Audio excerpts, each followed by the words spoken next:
Sabi ma'am, pwede may sagawas na lang mag-picture para.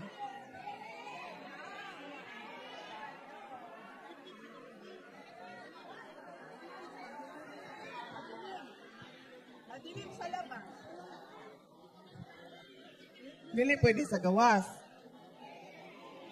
Ang ngit-ngit. Anaan lang na itong flashlight. Flashlight. Pero pwede.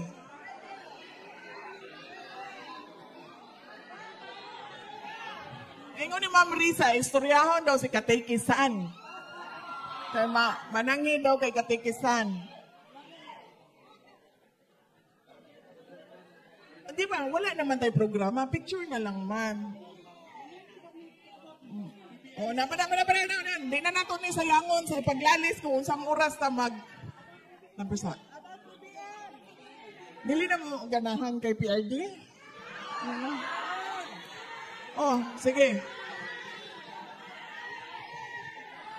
Paspasan lang nako, ha? Update sa iyahang kaso. Naanay mga gi-file ang abogado. Ang abogado nag-file na og jurisdiction, no? Nagaingon ang abogado, wala may jurisdiction. Kay nagsugod ang inyong investigasyon, duha ng katuig ang nila, ay sorry, Tagalog di ay.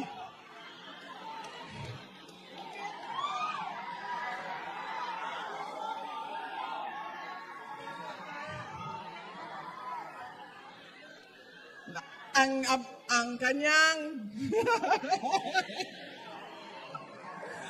ang kanyang abogado nag-file na ng petition for jurisdiction.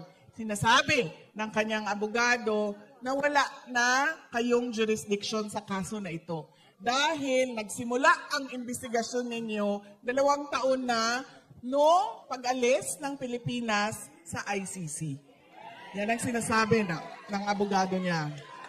At maraming legal experts at meron siyang kinuhang legal expert din na nagsasabi na tama nga, hindi na kayo pwedeng mag-imbestiga. Dahil tapos na yung 1-year period na pwede kayong mag-imbestiga after withdrawal. Ay, hindi ko alam yan, ma'am. Hindi ko pa alam kung makakauwi siya, ma'am. Hindi ko lang masagot kung kailan. Oh my God.